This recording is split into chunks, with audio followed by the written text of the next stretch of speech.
Je vous avais promis une vidéo sur les 8 voix de Dieu ou les 8 manières dont j'ai identifié que Dieu pouvait nous parler, donc c'est parti. La première voix et la voix par excellence par laquelle Dieu parle, je l'ai déjà dit, c'est la Bible.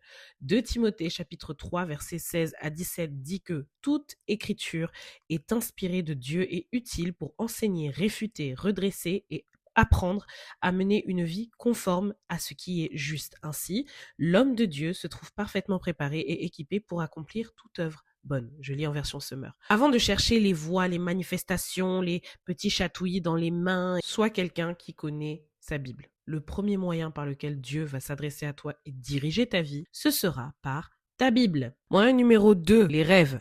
Job chapitre 33 verset 15. Dieu parle par des songes et des visions nocturnes quand un profond sommeil accable les humains endormis sur leur couche. C'est le premier niveau du prophétique. Ça veut dire que même les gens qui ne lisent pas leur Bible ou qui ne croient pas en Dieu reçoivent des messages de sa part par des rêves. Maintenant, le degré de compréhension va dépendre de ton degré de proximité ou d'intimité avec le Saint-Esprit. Le don d'interprétation des rêves est un don que le Saint-Esprit peut aussi te donner pour que tu puisses comprendre ce que le Seigneur essaie de te dire. Numéro 3, le Saint-Esprit. Jean chapitre 14 verset 26. Mais le défenseur en justice, le Saint-Esprit que le Père enverra en mon nom, vous enseignera toutes choses et vous rappellera tout ce que je vous ai dit moi-même.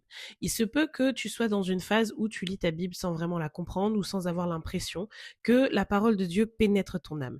Mais il y a un mécanisme magnifique et merveilleux, presque miraculeux, par lequel, à un moment où tu en auras besoin, le Saint-Esprit va te rappeler le verset, peut-être pas la référence, mais le verset exact dont tu as besoin pour ta situation. Moi, c'est quelque chose qui m'est arrivé beaucoup de fois au début de ma conversion, mais jamais pour moi-même. C'était à chaque fois que je devais encourager quelqu'un. Le Saint-Esprit me rappelait une parole que j'avais lue il y a peut-être 6 mois ou que j'avais oubliée ou que je ne savais même pas que j'avais mémorisée. Donc, le Saint-Esprit peut te parler et parler au travers de toi en utilisant ta mémoire. Moyen numéro 4, un bruissement ou un murmure doux et léger. 1 Roi chapitre 19 verset 12 dit « Après cela, il y eut un feu. L'Éternel n'était pas dans ce feu.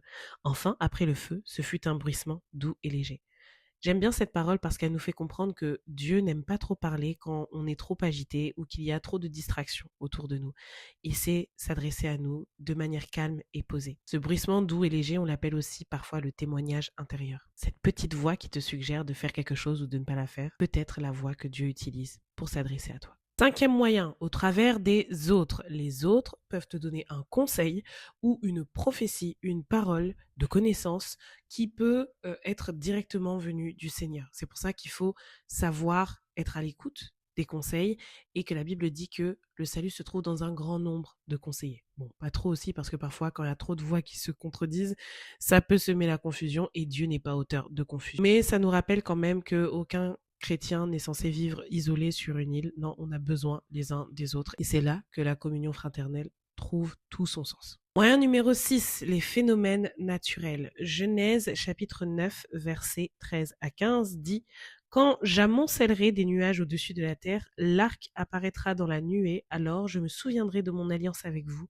et avec tout être vivant, quel qu'il soit. Et les eaux ne formeront plus de déluge pour détruire toutes les créatures. » À chaque fois que nous voyons un arc-en-ciel, c'est Dieu qui est en train de nous rappeler l'alliance et la promesse qu'il a fait de ne plus nous détruire par les eaux. Et de cette manière, Dieu utilise la nature pour nous faire passer un message. C'est aussi pour ça que beaucoup de chrétiens aiment aller méditer dans la nature, la montagne, les lieux élevés, les lieux isolés. C'est un lieu assez paisible et dans les phénomènes qu'on peut observer, Dieu peut nous enseigner beaucoup de sagesse. La 7e voie de Dieu, ce sont les phénomènes surnaturels.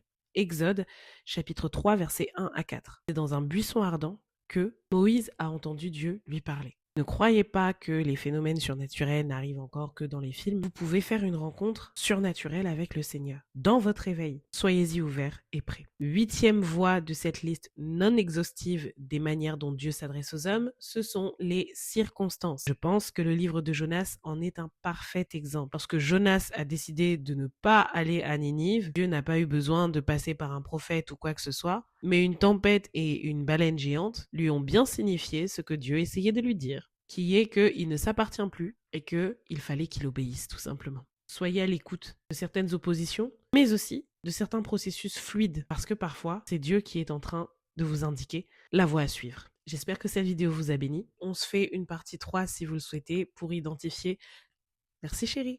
6 obstacles qui peuvent vous empêcher de reconnaître ou entendre la voix de Dieu. Allez, je vais préparer à manger pour mon boubou. Shalom, shalom.